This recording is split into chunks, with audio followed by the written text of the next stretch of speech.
Hello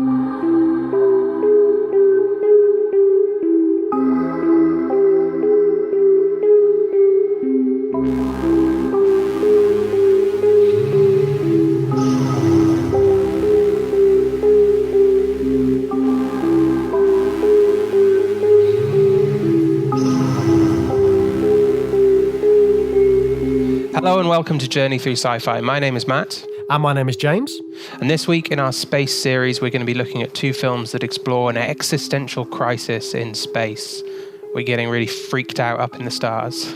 Yes, this week we are looking at Aniara and High Life. So they're both very new films. I think Aniara came out worldwide in 2018 and then was released over here in the UK in 2019.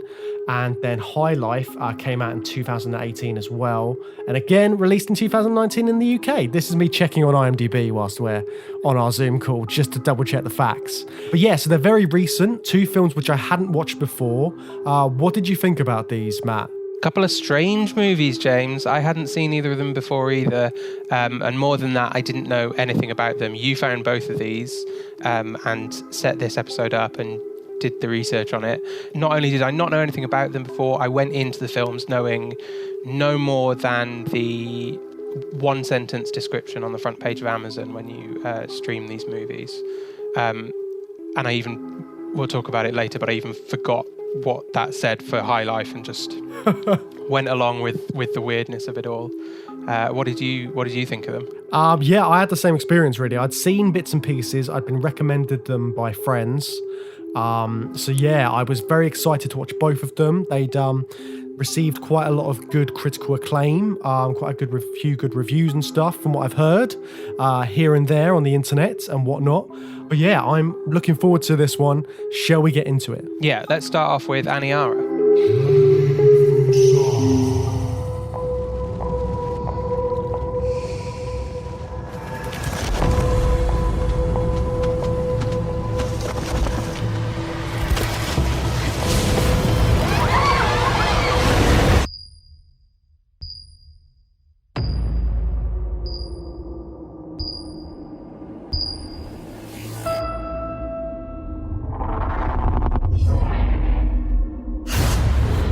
So Aniara, this was released by Arrow over here in the UK. So Arrow Video are really good for their cult films and all of that kind of stuff. They've got like a really good service on Amazon, which I know you've used to watch Aniara. Yeah, so I've subscribed to this. I've got the 30-day trial now of Arrow on Prime, and I'm definitely going to be going through that catalogue. I think all the Hellraiser films are on there, so I'm definitely going to watch them. But I feel like all of the Hellraiser films kind of captures what you're getting from the Arrow subscription, right? That's the kind of movie they've got. Aniara doesn't slot into the Arrow aesthetic as well as the rest of the stuff they've got. Do you know what I mean? Yeah, I can see that because I think they've got bits of sci-fi stuff in there, but this is quite a different film. Obviously, it's an independent sci-fi film again, and we love our independent sci-fis. But this does seem a different kind of tone to a lot of the stuff on the sort of like Arrow Video stuff, because a lot of their sort of output is all cult films from sort of the 80s and further back.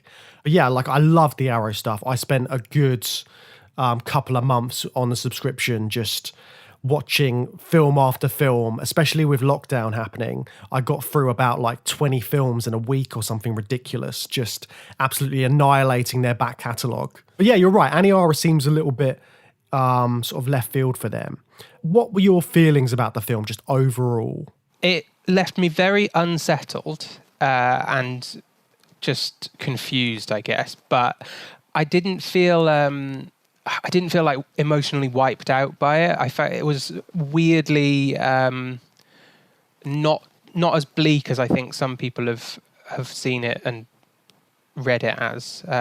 Especially because I watched this on the same day as High Life, and we'll talk about High Life in the second half of the episode. But that's a completely different end of the emotional spectrum, or it sits firmly at one end of the emotional spectrum, whereas Aniara kind of weaves in and out of abject misery and some quite uplifting, cool stuff. Yeah, it's quite a roller coaster, this film. It goes through a long time period, which we'll get into. But first off, I think we should probably talk a little bit about what an existential crisis actually is. So what do we mean when we say someone's having an existential crisis? What do we mean by that? It's like, it's when you question the meaning of your own existence, right? And generally not in a good way. I think when someone's having an existential crisis, they're not sitting there feeling like, yeah, I'm really confident about what my purpose is. They have no idea what their purpose is. They don't know what reason they have to exist. That's my kind of understanding of it. Like, what do you think of when you hear the words existential crisis? I mean, I think that sums it up. It's sort of like losing the meaning, the purpose, the value of your life. You don't know where you're going. You don't know what you're here for. And those kind of thoughts can really fuck you up. Like, there's a lot to process with that kind of stuff. And in both these films, obviously, this is our space series. They're both set in space. They're using space as this great backdrop to really focus in on what these characters are feeling. And again, the loneliness of space, but also sort of like, it's almost like a sense of oblivion in it all as well, to an extent. Yeah, and I think in Aniara, that's best captured by the character of the astronomer. So several of the main characters, or at least two of the main characters, don't have names. Their name is just the job that they have within the Aniara crew. And one of them is this like middle-aged lady who is roommates with the main character, whose job is an astronomer, and her name is just the astronomer. And she's got this really bleak outlook. She's got no one waiting for her back home. She's separated from her husband. And there's a scene where, the scene where she's got the glass of drink, and the glass itself has a bubble, an imperfection. And she uses that bubble in the glass to describe the Aniara, the ship itself, just floating through space at incredible speed. But in the grand scheme of things, it's just moving through space at the same pace this bubble is floating up inside the glass. Yeah, I really enjoyed that explanation of it all, because it just makes it seem so much worse than what you're thinking it is, because they're just gliding around in space. But her saying it like that they're just a bubble suspended, not even moving, just makes it even worse to think about. Yeah, it's bleak. Very bleak. So do you know much about what the film was based on? I know it's based on a poem. I tried to look up the poem. Did you read any of the poem? I saw it. I managed to find it just before we were about to record, but it was too long for me to read in the Same. in the 20 minutes or so that we had before. Same, because I watched these movies yesterday, and then I looked up the poem after I watched this, and I was like, right, I've got to watch another film before we record. I'm not going to read it. 50-page poem or whatever. But I'm interested to check it out. Exactly. If anyone has read it, I'd love to find out how it differs from the film. But from what I understand, it's a poem written by a Swedish writer called Harry Martinson, and he wrote this in 1956. And obviously, the 50s were prime with fears of nuclear war and that kind of stuff. And I think that's the reason in the poem that they're traveling from Earth to Mars, because Earth's been destroyed, or Earth is in a bad way because of nuclear war. Whereas in this, they're focusing on climate change, which is much more apt to what's actually happening in the world right now. So the reason they're leaving Earth is because they can't live there anymore because of climate change. So they're going to go to Mars. And that's when all this sort of like craziness happens in the film. What I found interesting is it's directed by two people. So it's directed by a couple. So it's directed by Pelle Kagerman. I could be annihilating their names. I'm sorry if I am. And Hugo Lilia. So these guys managed to get the rights for this poem, which apparently there's very few people which have been able to get rights to use this poem to make any sort of material. So I think they spoke to either the writer's daughter or a relative or something like that and managed to get this done. And I think one of the main reasons they were allowed to is they stuck to the source material. And I think the poem ends on a similar note to how the film ends. So I think that's why they were able to get away with using this to create the film. And the guy who wrote it, I get the impression it's quite a big deal in Sweden. He was the poet laureate for Sweden. Although having said that, I mean, how much of a big deal is it over here to be the poet laureate?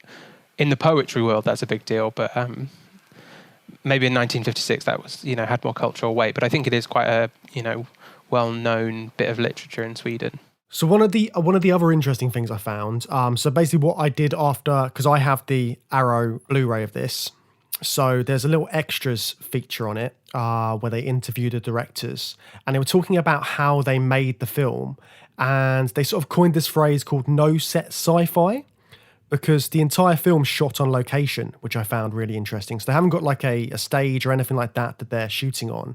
It's all shot in shopping malls, and a lot of it's on this one Scandinavian ferry. So I think that really adds to the elements of the film, because it has a real sort of sense of realism in it. Because the main ship that they're traveling in, Aniara, is this, it's like a luxury cruiser, isn't it? It's supposed to be a 3-week voyage that they're taking to Mars. It's supposed to be quite nice for the passengers. And the way they've shot it really sort of adds to that. Did you sort of clock any of that when you were watching it? I did, yeah. I liked that setup, and it was obvious that they were using some real-life locations. And that really added to it as well. It gave it a real sense of realism, because the concept is fairly simple. Like you said, it's basically a luxury cruise liner in space. And to do that, they've just used luxury cruise liners. There is one, I mean, you get a few external shots, so they would have spent, a fair chunk of the budget just doing like some special effects outside. This concept of no set sci-fi, I feel like the Mima room had to be a set, right? And they go back to it a lot. It's a space on the ship that they return to often, and it changes over time. And it looked to me like it was a set, although it's a very simple set. It's basically a black box room with some tinfoil on the roof.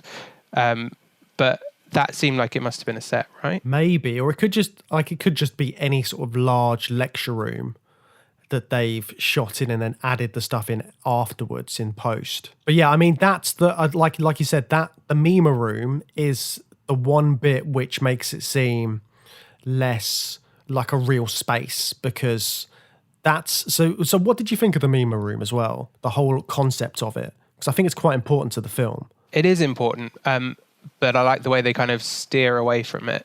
What I liked about this film was that it takes some real left turns. Going into it knowing nothing about it, they establish this ship and the crew and that it's going on this journey to Mars. I think it's pretty obvious from the get-go that something's going to go wrong, but I was really surprised by how quickly it went wrong, and then how quickly it just accelerated into a story that's got nothing to do with the journey to Mars. And similarly, like you said, the Mima room is a really important concept, but I was quite shocked by how quickly they destroy it.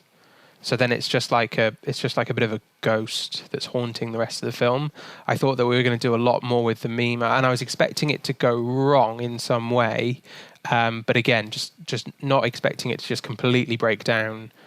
I mean, before halfway through the movie, right? It was quite soon. Yeah, it seemed really quick. So what is the Mima then? So the Mima is this room that they go into, and it's similar to what we've seen in stuff like, so in Ad Astra, we talked about that room. They've got like an Earth room, and in Sunshine, they've got like an Earth simulation room.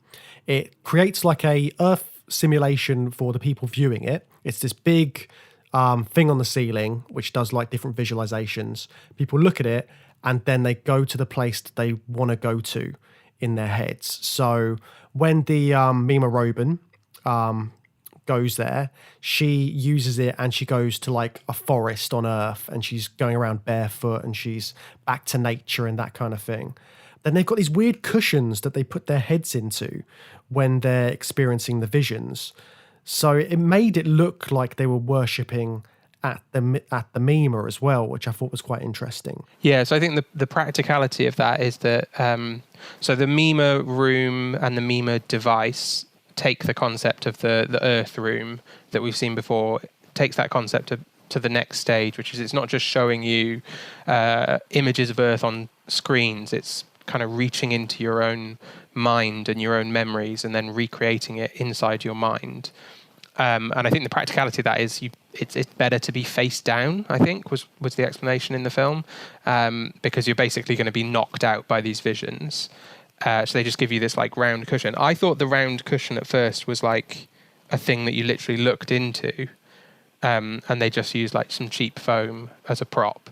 But it is just cheap foam, and it's just there to, so you can have your face looking down so the Mima can do whatever it does while you black out on the floor, like you said, in this weird kind of form of worship. And that form of worship kind of builds up, doesn't it? Because when everything goes off track, so they have this disaster and then they're no longer going to make it to Mars in the next 3 weeks. Initially they say it's going to take 2 years at the most, but you quickly find out that that's just a arbitrary thing that the captain said, and there's no hope of them ever getting anywhere. And more the Mima becomes this obsession, because having that connection to Earth becomes, I think they're getting quite addicted to it, right? It's like a drug. Yeah, it's like a form of escape for them, isn't it? I mean, the parallels to what's happening in the world at the moment is quite prevalent in this film, because basically they're all on lockdown in a ship and they're looking for any sort of means of escape.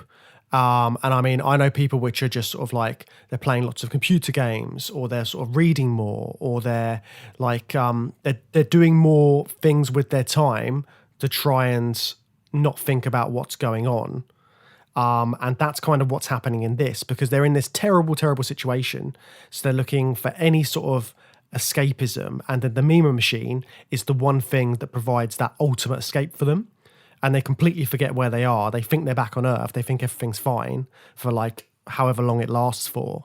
And then when that Mima machine is destroyed because it can't handle all of the emotions that it's like sucking up from everyone, I think that's kind of the explanation they use, isn't it?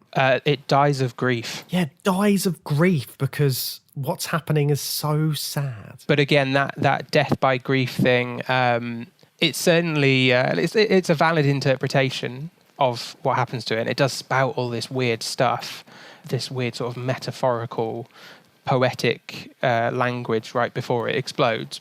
But at the same time, that explanation that it dies of grief, that does come from essentially a member of a cult that forms and worships the Mima post Mima exploding. So you've got to take that explanation with a pinch of salt. I think the captain's view of things would be that the Mima is just a machine and it broke down. And that's all there is to it. The machine was overloaded by too much use and then it broke. But then we get these cults that develop around it that say things like it died of grief and then want to canonize it. Let's talk about that. How do they canonize how do they make a saint of Mima? Oh, it's so strange. So we talked about how this film goes through time and how everything develops. So one of the things that develops over time is this these cults arrive. So I think it's in year 4. They do titles in between the film, and in year 4 they say the cults. So what happens is the Mima becomes this thing that they all worship. They worship at the dead body of the Mima, the destroyed bit of technology. And basically what happens is they all put up a bunch of mirrors, and basically they have a great big gangbang, don't they? In front of the mirrors, for lack of a better word. I mean, that's what they're doing. They have like a big old orgy. Everyone's like got painted faces, and it's just crazy. And the leader of the cult is a woman who earlier in the film, she really reacted badly to the news that it was going to take 2 years. She's got a son on Mars, and she was promising that she was going to be there by his birthday, 4th birthday or whatever it was. And she has a complete breakdown, and she has to be dragged screaming into the Mima room to have this therapy that they do using the Mima. She's actually the one who is lying in the center of this crazy gangbang as men are being led in naked by the hand to have sex with her one by one, and then everyone else sort of like starts to join in. But she's at the center of all that. I thought that was interesting. And again, they're doing that sort of, it's a form of escape for them, isn't it? Because they're looking for sort of carnal pleasure to escape what's going on in their lives, because they don't know what's going to happen from here on in. Are they going to have to live on this spaceship forever? I mean, that's pretty much what they're being told.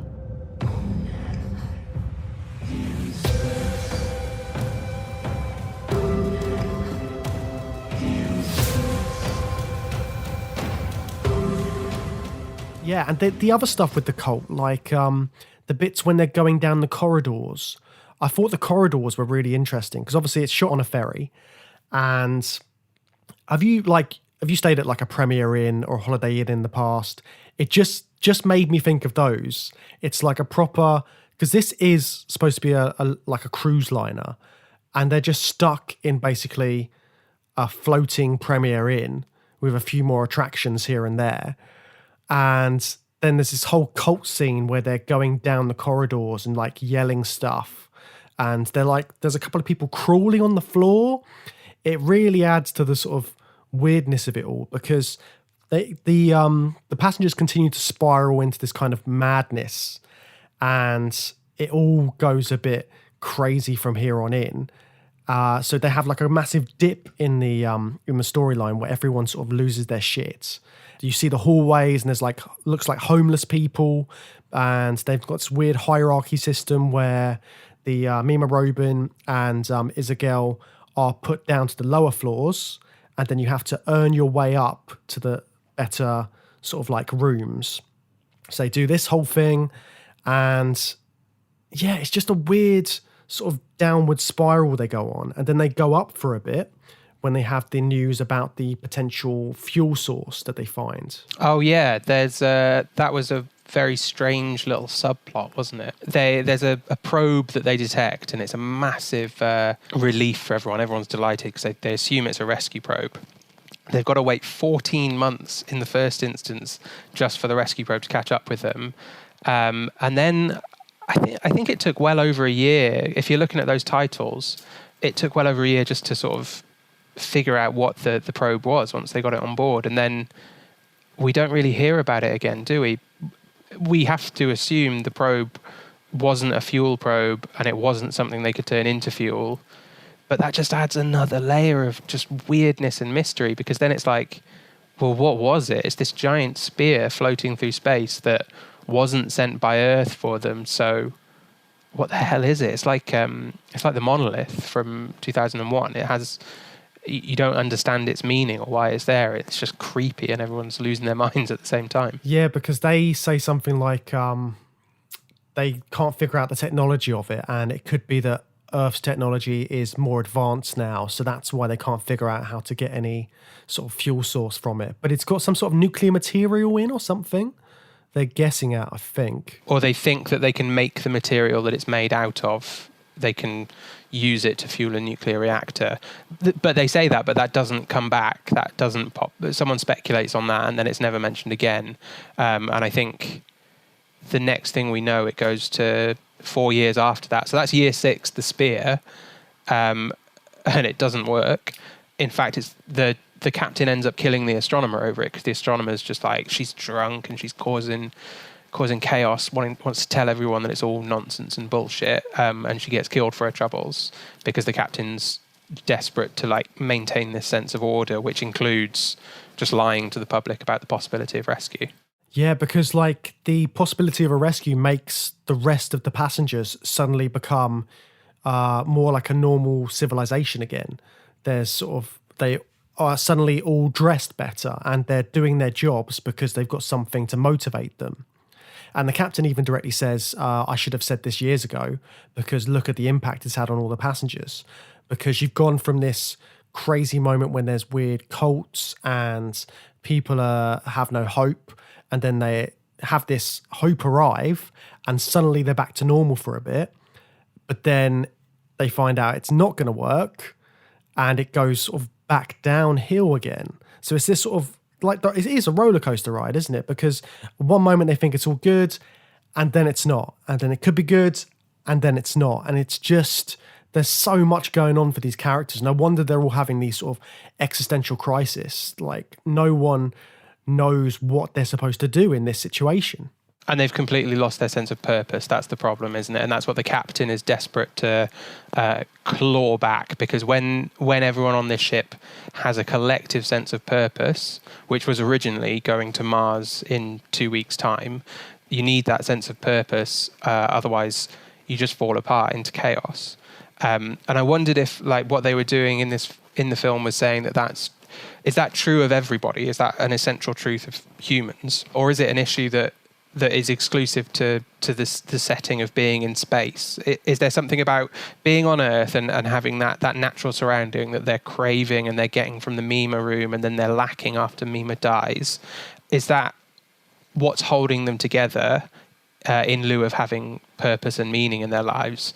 Or are we the same on Earth? You know, just because we live on Earth and we have access to nature and the natural world, do we still need a sense of meaning and purpose? Otherwise, we just go to pot. I think, yeah, because if you look at the Mima Robin, when she doesn't have the Mima anymore, she doesn't have a sense of purpose, so she tries to find one. And at first, the captain tries to make her become a teacher because they need to think about the next generation that can operate the ship and keep things going. But she has other ideas because she wants to make sure that there's a sense of hope and that everybody's more comfortable in their surroundings, because she's a person who has nothing to go back to. So she makes her life on this ship. She has this relationship with Isabel, and they have a kid who's born from this weird cult orgy. So she's got a partner, a child. Her life is sort of complete on this ship. So she wants to make everyone else feel that sort of purpose as well. So that sort of leads her to make the projection screens, which are supposed to give people a bit more hope because they've got some sort of nature around them and they're not just seeing this dark, bleak space outside. And they do a lot of shots where people suddenly look out the window and they realize where they are, and it makes them lose their shit because they're just in nothingness. What's going to happen? Like, there's nothing for them here. What are they going to do? And they have so many people commit suicide when they first find out that they're not going to be able to get back. They're not going to be able to slingshot around the planet and get back on course. Yeah, the Mima Robin, I think the reason the Mima Robin is able to stay relatively upbeat, she has a lot of ups and downs, but throughout the film she's always more upbeat than most of the other characters. She survives the plot of the movie until, you know, as long as anyone else does. I think the reason she's able to do that is she derives her meaning and purpose from her life on the Aniara. Like you said, she's got nothing to go back to. It's all about working in the Mima Robin room, and she's got this crush on Isabel that's kind of developing. She's getting all her meaning from the ship, and that's why she's able to carry on when everyone else either has relatives back on Earth or people on Mars that they're trying to get to, and they're losing that steadily over time. She takes a big hit when the Mima dies because she's lost that big chunk of meaning, but like you said, she's got things to go on to, and eventually it leads her back to this idea of recreating the Mima externally surrounding the ship to try and save everyone, she thinks. And even though she's having all this sort of like positive movement in her life, you've got Isabel, who is not feeling any of that. She becomes a mother, and when she's giving birth, she just keeps shouting, I don't want to do it, or something like that, or like, don't make me. And she gives birth, and there's a few moments in the beginning. There's one in particular when she's swimming with the child, and you think, okay, so she's going to drown this kid now. And you keep having that in the back of your mind, and then things look up, and everything's okay for a bit. There's a bit more hope, and they're living their lives and they're okay, and sort of Isabel gets back on track, and then they find out this fuel source isn't coming, and then you have the horrendous moment where Isabel commits suicide, and then to find out the child's been drowned, assuming that's what we assume watching it. It's really bleak, and then even with that happening, she still continues on. She's still trying to live her life on the ship. She's fairly broken by that point, isn't she? I think that's very near the end of the film, but it's only year 6 still, I think. And then within 10, 15 minutes of screen time, it just rattles through 10 years, 24 years, and then nearly 6 million years.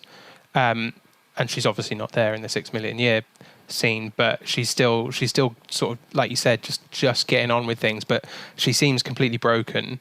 The next thing we see of her is I think she's getting the medal. She gets honoured with a medal from the ship for creating the external screens. But the tone of that, it feels so desperate by that point. You see the lecture hall where they're giving out the prize, but you don't see anyone else, and it makes you wonder if, is this all that's left of the thousands of people on board? Is just this scattered audience in the lecture hall, and they're just desperately giving out medals to, try and make everyone feel like there's some sort of meaning. Yeah, it's a complete contrast to that scene you have previously in the film when they're all in the lecture hall and they're being told, look, it's going to take 2 years, not 3 weeks to get to Mars. And then now there's like hardly anyone there. No one's clapping. There's like a few people sort of pretending to clap, really. No one has any faith in what's going on. You see the captain is like quite a broken man now. He's had quite a good story arc as well. So he goes from being this super fit, energetic young guy doing like handstand push-ups or whatever he's doing on a log. He says an incredibly important line when he does that handstand push-up. That's very early in the film, and he says, we've built our own little planet here. And he says it with a bit of a throwaway tone, but it's incredibly important for what's going to happen, because this planet that they've built in the next couple of scenes develops its own religions and goes through all these crazy life cycles of an entire society. And he's very accurately observed that before it's even really happened. Yeah, that was a line which I really clung to as well when I heard it. And that's what the captain wants to create. He wants to create this little planet on Aniara. He goes from being this fit young guy to sort of like, he's almost like an aristocrat at some points, because he's having like parties with the higher society. And then he slips back into his more general mode where because he's obviously got a military background. And he obviously shoots the astronomer, and he just becomes more and more haggard until you get to this lecture hall scene where he's lost all hope. He's lost his number 2. He's died in the there was like a crash or something where they all sort of like loads of crew members die, and he's got like some sort of thing around his hand, so it looks like he's been self-harming or something. So even when he's giving the medal, something else is going on, and he's lost just as much hope as everybody else on the ship. I didn't think he'd self-harmed. I thought it was just... it reminded me of something I'd seen in another film, but I couldn't quite grasp it. But it was like he's got this bandage and it's bloodied, and it's just giving this sense that like everything is falling apart, including, the captain's... He's still put on his jacket, and his jacket is still relatively clean. He's still in uniform, but he looks disheveled, and it's just this image of a captain in control. He's struggling to hold it together, and it's falling apart around him. And if you get up close to it, like MR does, you can see the up close. He's bandaged up and he's bleeding through his bandages. It's a completely false image that he's projecting. Yeah, so he's bandaging his wound, and so he started off calling it a planet. So they're creating their own planet, and then by the end they refer to it as a sarcophagus, and that's when it gets super bleak for me, because I think the astronomer mentions it previously and coins that phrase. But the idea that they're floating in this coffin just endlessly. And then they really hammer that home with the sort of final image of the film when it's like you said, how many, 6 million years or something? They get to this place called the Lyra constellation, and it's a really lush Earth-like planet. So it's like, oh, fantastic, maybe a bit of hope. And then nobody survived. There's just a floating jawbone just in the ship. And then, that's like, it's a sad perspective on what would happen in that situation. And it's not like mankind would survive it. Mankind wouldn't in this case. At least this particular ship and this crew couldn't do it. They couldn't create the civilization on the ship. Even though the ship's still going, they're not going anymore. So things are still happening, but they're not there anymore. Yeah, I think that was what was being implied by the end scene, that there was this sense of if civilization could have been reestablished without having lost the purpose of the basic trip to Mars, maybe they would have made it to the Lyra constellation and been able to start new life for humanity on this planet. But the fact that it's 6 million years that it's been traveling, it just seemed like such an unreasonable target. Do you know what I mean? There's a contrast between like, they nearly made it, you know, look at Lyra, it looks beautiful, it looks like Earth, they could have been happy there. But it's been 6 million years. Like, it's so unreasonably unfair to expect them to sustain civilization for 6 million years to get to this planet. It's just so bleak, you know. But then so we talked about the Wandering Earth in a previous episode. So in that one, they've got like a few thousand years to get to their new Earth as well, haven't they? Or their new sun, whatever it is. See, that one's a lot more hopeful because you think they're actually going to do it because they're working together to create this civilization and keep things going. Yeah, there's that fundamental, we talked about it when we did that episode, there's that fundamental sort of communist ideal that the individual life doesn't matter as much because we're going to come together as a collective society to achieve this common goal, and so you can sell that idea of it's going to take thousands of years because our individual lives don't matter, and that would have worked quite well on the Aniara ship. I guess a communist dictatorship might have been able to keep things going. Maybe it wouldn't have been very nice, but they would have been able to sustain things, I think. But that's just not what this civilization is able to do. They can't. The purpose can't just be moving forwards constantly for these people, I don't think. So going back to the people who directed this film, so one of them is like Hugo's a proper sci-fi nerd. And then Pella is more, she's very sort of like knowledgeable about art and philosophy. And I think both of those things come through in this film to sort of make it a whole. Because obviously you've got all these like great little sci-fi elements in there, but as any good sci-fi, it's making a really fascinating comment on society and how people would deal with this kind of problem and leaving Earth. And if you haven't got a purpose anymore, what are you going to do? Like, are you going to strive for something else, or how do you get over this oblivion that they're in? But yeah, I really enjoyed Aniara. As sad as we're making it sound. No, it is. Yeah, it's really gripping. It's really good. Yeah, it had me the entire time. Like all of the longevity of the travel and the way it's sort of like cut into different time periods.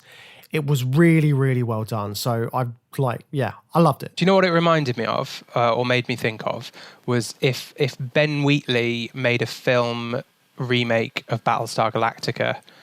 That's what this feels like. You've got this. It's not a fleet. It's just one ship, but it's on this enormous trek to possibly nowhere. But instead of this amazing, respectable character like Adama at the helm that everyone respects and he can just get everyone together, you've got this, like you said, aristocratic kind of bit of a wet blanket of a captain who's just obsessed with telling more lies to get control and keep everyone in order. And then on top of that, you've just got this horrible sense of dread throughout the film, with not huge amounts of positivity. The scenes that you were talking about before, where like people are like crawling through the corridors and it just feels incredibly strange and creepy and weird. That really felt like a kill list moment. And you also mentioned the sort of strated society where they can like move up into the nice quarters later in the film. What's the movie that Ben Wheatley did that's like set in a tower block? High Rise. Yeah, High Rise. Yeah, where society has to like rebuild itself in a tower block where everyone's losing their minds and going into weird sex parties and stuff and having a war with like the floor below. It felt a lot like that as well. It so much so that I'd love to see Ben Wheatley do a film like that, but it almost feels like there is no need for Ben Wheatley to ever do a film like that because this film is the perfect Ben Wheatley Battlestar Galactica film. Yeah, I agree with that. It's a really good way of putting it. So that leads us quite nicely on to the second film, which we're going to be talking about, which is High Life. So we're moving from a tower block to a jail block this time.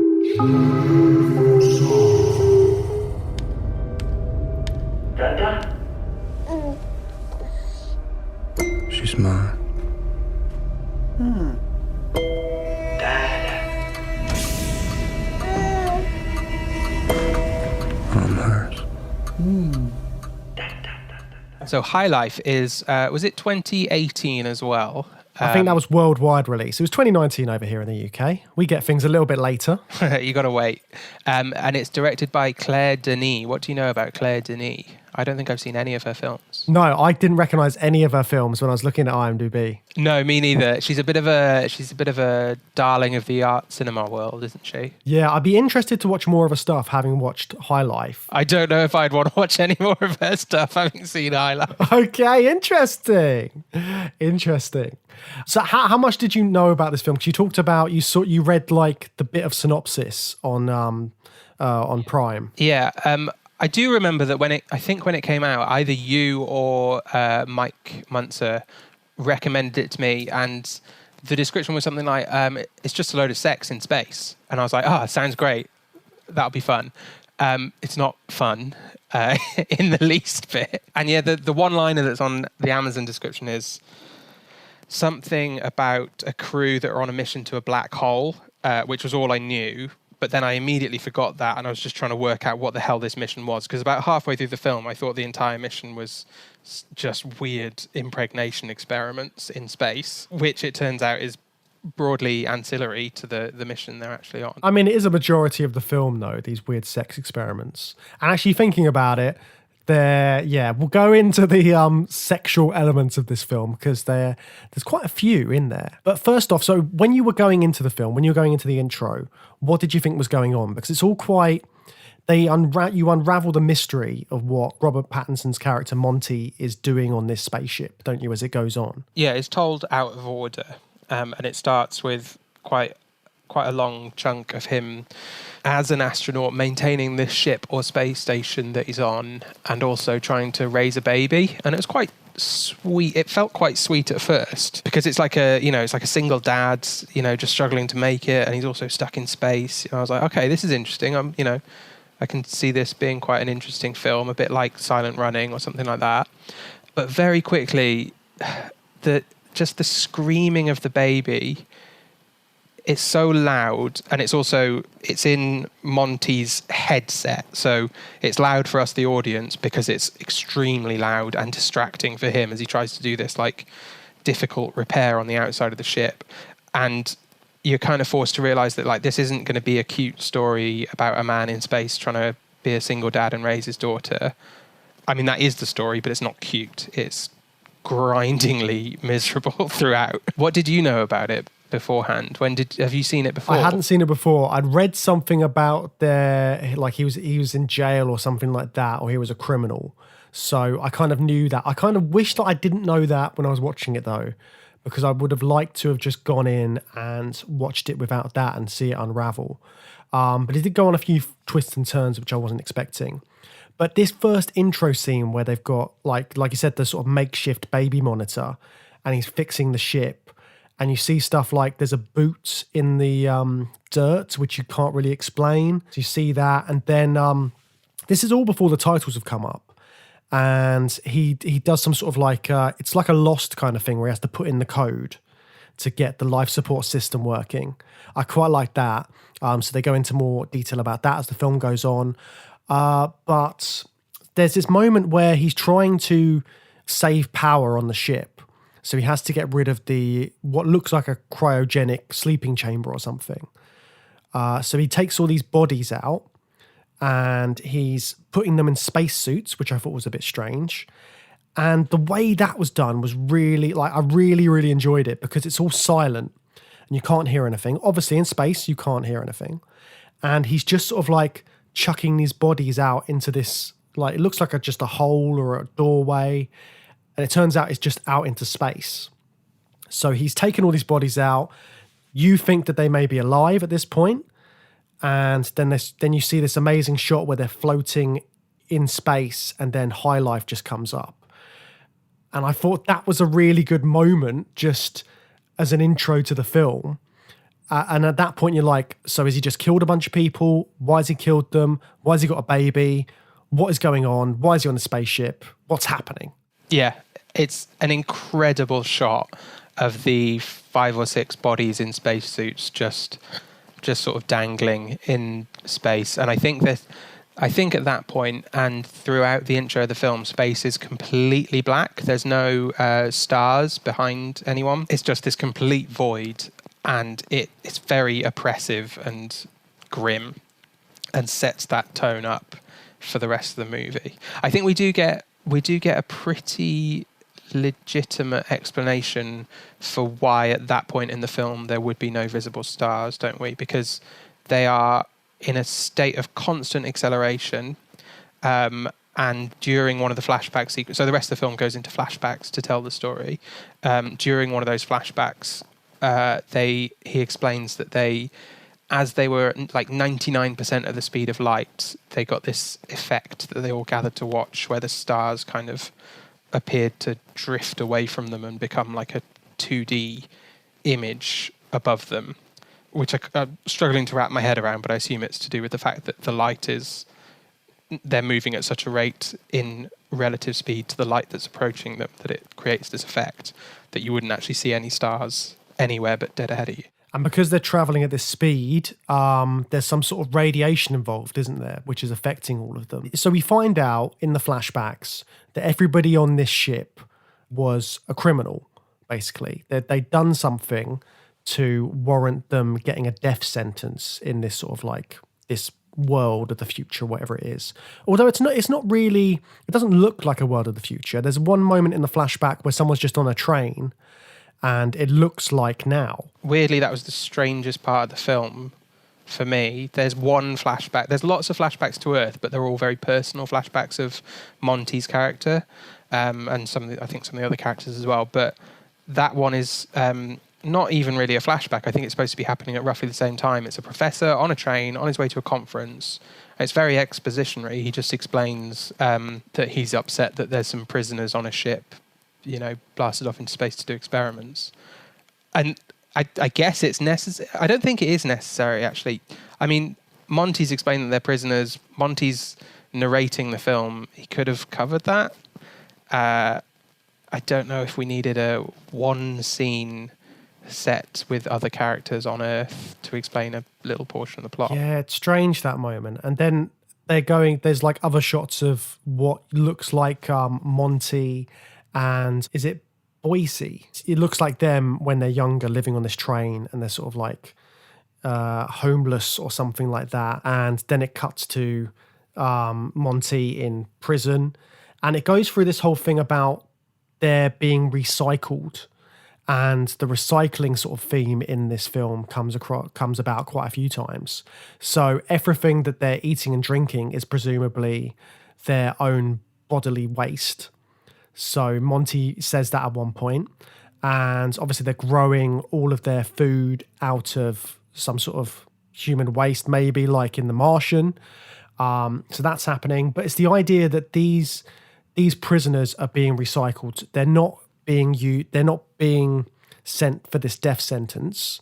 They're being used in another way which might help mankind. So they're thinking, if they're going to be killed anyway, we might as well just send them off into space and have them potentially do something which no one else would do because they want to live. It goes well with Aniara in terms of they're a set of prisoners who society has deemed they don't have a purpose or a meaning in life, and as such has given them either a death sentence or a life sentence. But they've decided that we can actually give them some meaning by blasting them off into space. So we find out quite late, the black hole thing that I read on the description is explained. They are going to black hole, and they're going to try and basically use the energy of the massive rotation of a black hole and see if it's possible to harness that. The logistics of that seem, I don't know, when you talk about what their purpose and meaning is, like if that experiment was successful, what use is it? Because it's taking years for the messages to go back to Earth. Whatever they need that energy for, it's going to be years, hundreds of years away down the line, right? Because they're traveling at light speed anyway, nearly light speed anyway to get there. So more time's passing on Earth, and this sense of purpose is very weak, I guess is my point. They've given them this purpose, which is going to the black hole to find a sustainable energy source, but I can't see it ever panning out for that world. It seems very thin on the ground, I think. Yeah, and that's kind of like the characters talk about that as well, because they say, what's the point in this mission we're doing? So there's like two missions in there, isn't there? Because one of them is the mission that the nurse character Dibs is doing to try and see if they can have children in space when this radiation is going. And then the other one is trying to get the power from the black hole. So Dibs is an interesting character as well, because apparently she killed her family, they say in one of the flashbacks. And yet she's the person who's been assigned to look after these prisoners and try and make sure that they can have kids on this spaceship. Yeah, I was very confused about what her authority was, because, like I said, I felt like that those experiments that she was doing, trying to get the women on the ship pregnant, that seemed like it was the main thrust of their reason for being in space. But then you find out it's the black hole. But it was just very unclear. She's just one of the prisoners. That's why she's been sent up. But she has this speciality, which is that she's a nurse and she knows to some degree stuff about artificial insemination. I don't know how much of that was just that's her thing and she sort of took control, and how much of it was she was put there by some governing body and said, Dibs, try and get these people pregnant. I think, yeah, it must have been the governing body which put her there in that sort of position of power, because there's her and then there's the captain who looks like just another prisoner as well. I mean, there's no like wardens or anything like that on the ship. They've just let these prisoners do their own thing. And that's sort of interesting in its own way, because they're all sedated the whole time. So Dibs is constantly giving them medication, which you assume is some sort of anti-radiation stuff, but it's also dulling them down a little bit. So you've got that whole thing going on. And then the weird experiment she's doing. So basically what happens is all of the prisoners get super horny, and they've got this weird thing that they refer to as the fuck box. What did you think about that? Because that was just like, I wasn't expecting any of that when it just suddenly appeared. Yeah. So if Aniara was Ben Wheatley doing Battlestar Galactica, this is like Lars von Trier doing a sci-fi movie. So Juliette Binoche, that's her name, isn't it? Dibs.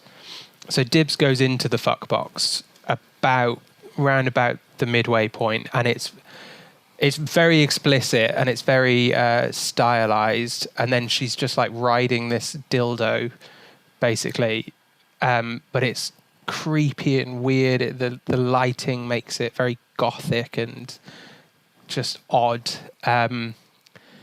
And then when she steps out, you see it all kind of being like hosed down like a car wash, but like a grimy car wash. It's just so bleak and unpleasant. It's like the most unsexy sex scene you can imagine in a film, right? Yeah, and they're all using it as well, aren't they? Yeah, when she first went in, I was interpreting it as it's like her private fuck box because she's elevated above these other prisoners. But then one of the male prisoners just walks in as it's being cleaned down. So presumably it'll do all sorts of things that you want it to do in there. But yeah, Monty just refuses and practices this life of celibacy and acting like a monk, tending to the garden and just trying to ignore everyone else. And then because he's doing all that, Dibs finds it quite sexy from the looks of it. So he doesn't have to offer up his sperm for this project until one night when Dibs decides she's going to jump him when he's asleep and sedated. Yeah, she drugs him and rapes him to get his sperm the old-fashioned way. And that's also horrifying and gross.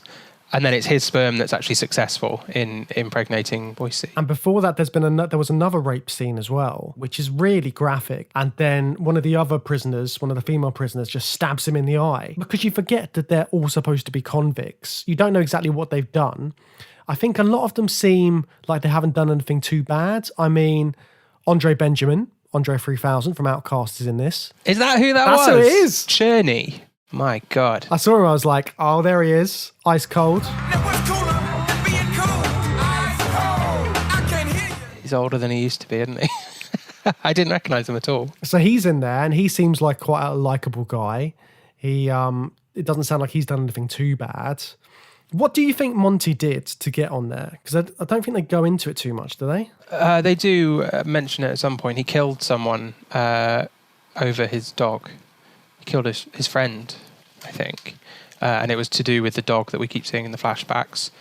That's about all we get. It's quite vague. He's also been, I think he did that when he was young, as in at the age he was in the flashbacks, because I get the sense that he's been in prison his entire adult life, because he talks about, like, when they're in the garden, he's like, I actually quite like it here. It reminds me of juvie.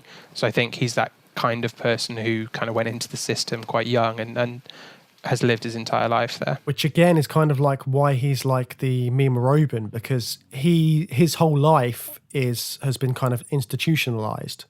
So he's used to that, and that is his life. He's able to cope with this weird position that he's in because he's so used to being in confined spaces and just living that way. Yeah, so he's kind of, again, it's like a thin on the ground sense of purpose that's holding him together, which is he's a prisoner and he's adjusted to prison life. He's a lifer, and he's kind of happy with that. I think for his character, it is like fatherhood later in that narrative that actually gives him a real tangible sense of purpose, and his overarching existential crisis, or the existential crisis of the whole crew, kind of ends because the baby gives everyone purpose. Everyone's dead by that point apart from Monty, but there is purpose by the end of the film, which is protecting and raising a child. Yeah, and all of the deaths seem to happen really quickly. It's just like 1 second there's a full crew, and there's only one person who's died, the rapist. And then what happens? So Boise goes into the black hole because she wants the glory or something like that. She wants to get away. I don't know if she wants the glory. I think she's just lost it at that point, and wants to just sabotage everything and ruin it, and just, I'm not sure. So they get to the black hole, they get to what their purpose is, and they're going to complete the mission, which is they've got a pilot on board who's going to fly a ship around the black hole or something like that, and that's going to do some experiments, I guess. But Boise murders her, steals the ship, messes it up, goes through the spaghettification process because the gravity of the black hole, she's at the wrong angle, she can't slingshot it, and she just gets sucked in and strung out and explodes. It's really grim. So that happens, and then the other crew members all seem to just kill each other. Just suddenly so Dibbs gets killed by one of them, and obviously the pilot's been killed. Monty kills someone trying to defend Dibbs. I don't really know why. I think he just kind of he tries to be a bit of a peacekeeper. I don't think he's got any love for Dibbs. And then Cherney kills himself so that's why we find out there's that green boot at the beginning. He just like lies down, and then he looks like he's just died or something like that. But I don't know if he buried himself or... I think Monty buries him in the garden. He loves the garden. He's taken to sleeping out in the garden. Again, very similar to the Mima room. He's the one that's got... And Monty a little bit as well. That, like you said at the start, they've got this kind of connection to the earth, the real earth, and the garden is a little simulation of real earth. Even though everything's just grey and depressing inside the ship, including the garden. It's just, the mud is muddy rather than earthy, So talking about sort of like the way things look, what did you think of the spaceship itself? Because it really looked like a cell block to me. It just has this big number 7 on it, and it's just this floating like square. Yeah, I don't think you don't see the outside for a while, but certainly when you're seeing the corridors and stuff, it was quite similar to Solaris, but where I think Solaris might have looked that way for different reasons. It just looks grey and beige and depressing and oppressive and run down as well. It just seems like a horrible place to be stranded and trying to raise a screaming baby at the start of the film. He's even like, you see the kitchen, and the kitchen just looks like this kind of crappy kitchen.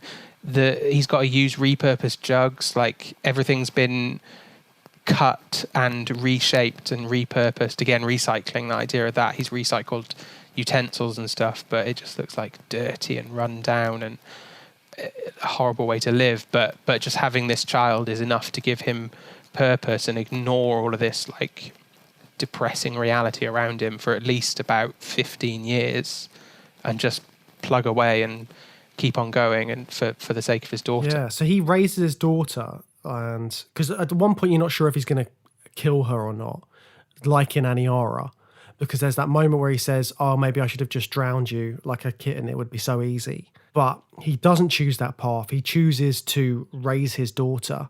And the way he raises her is quite interesting. So obviously we talked about the makeshift baby monitor and the sort of pen that he's made out of recycled stuff. So all of those kind of elements. And the way she's being taught about what Earth was like is from these transmissions, which have just reached the spaceship. So they're the ones which we send out just in case there's any sort of intelligent life.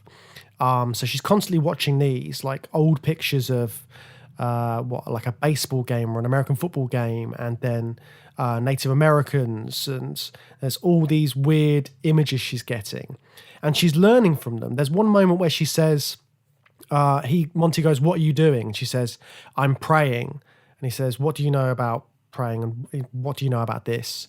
And she's like, "I'm just seeing how it would feel."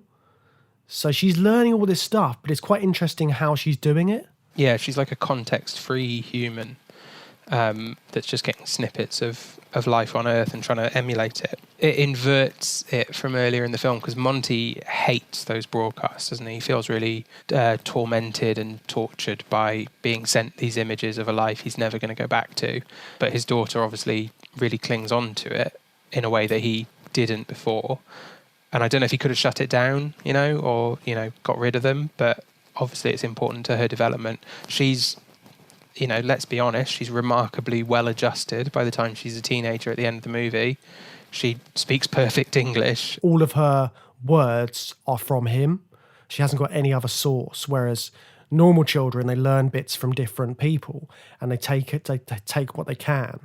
So it's all just from Monty. She even wants a dog. She obviously knows what a dog is because she really wants a dog, because another prison ship seems to catch up with them and they dock with it. But it's just full of like feral dogs who are breeding with each other and eating each other, it seems. And she doesn't understand. She's watching all of that through a like video link on his headset, but she doesn't get the context of how distressing it is to see just a pack of feral dogs who've been killing and mating with each other. And all she sees is a puppy, and she's like, "I want the puppy. Bring the puppy on board." He says it's because of like contamination risks, but I think he sees something troublesome in these dogs that he doesn't want to bring on board. That kind of wildness that's taken over, which is what he lived through, isn't it? He was part of a tribe of people who had kind of lost their purpose and turned into this slightly feral group, and he saw how badly that turned out with everyone just stabbing each other in the eyes and stuff. And I think he's getting he's seeing a bit of that with the dogs and being like, we don't want to bring any of that on board. Let's just keep things the way it was. When I said that I don't want to watch any of her other films, I should clarify that I think this is a really, really, really good film. But as with some great films, sometimes just seeing it once is enough, and I never ever want to see this film again because it's pretty upsetting and bleak in a way that Aniara, just wasn't this crushingly bleak. I kind of wish I'd watched them in the opposite sequence. That's interesting because I found it the other way around. I found Aniara much more bleak. Why did you find this one more uplifting, or less bleak might be a more appropriate phrasing? I don't know. It's kind of like they had their life and they lived their lives a little bit more, maybe. Well, just in terms of Monty and Willow, because they've kind of had a bit of a life together and Willow had a bit of a chance. So how did you feel about the ending of it? So what do? They go off, they find a new black hole, which looks like a crocodile's eye, and so they're running low on supplies or something. The ship looks like it's failing a bit. And Monty and Willow say, okay, we're going to go into this black hole and see what happens, kind of thing. I didn't see hope in that ending. I mean, they went together, they went as a family, they went hand in hand, and that was kind of sweet. But I think the fact that we had that really graphic scene with Boise going into the black hole, it seemed to me to be saying that they are killing themselves knowingly, and knowingly for Monty, perhaps not for Willow, but he knows exactly what happens to someone when they fly a craft into a black hole. He watched it happen to Willow's mother, of all people, who at that very last minute, she's insisting on finding out about. She's like, why don't you ever tell me about her? Do I look like her? Am I like her? And he's, completely scarred by all of that, and he doesn't want to deal with it. So you said that you found it more uplifting than Aniara. Were you feeling a bit different at that ending? I think it's just with Aniara, you'd seen every bit, so it was the loneliness in Aniara, whereas at least they had each other in this. So I think just that's why I think I found the last one more bleak than this one, because at least they had each other when they finally went. I know what you mean. It's just different aspects. Yeah, they're both so bleak. There was something about the way the Mima Robin just tries to stay upbeat the whole time, even though it's like grinding her down, and she becomes like a weird blind monk at the end of that film, and she seems to have found some peace as she turns to ash along with everyone on the crew. I guess I was clinging onto that a little bit more, but I see what you mean about Monty and Willow. They are a relatively happy little family unit. I think they seem to have managed to make things work after everything that Monty's been through, and he has found purpose, I guess. At the end, he's overcome his existential crisis by finding purpose. And Willow has hope even in the end, like even if it's misguided hope. She's like, I feel really good about this. I think it'll be fine.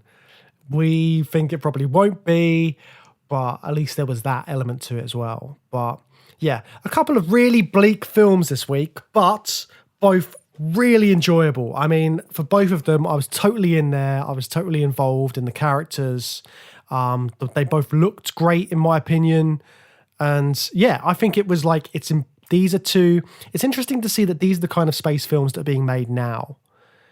These are the most current ones we've done on the podcast. This is where Journeying into Space has taken the minds of directors and screenwriters, and it's quite a strange and dark window into what people think is out there. But never fear, next week we are going to bring a bit more of an uplifting feel back to the podcast. We're going back to our old favourite.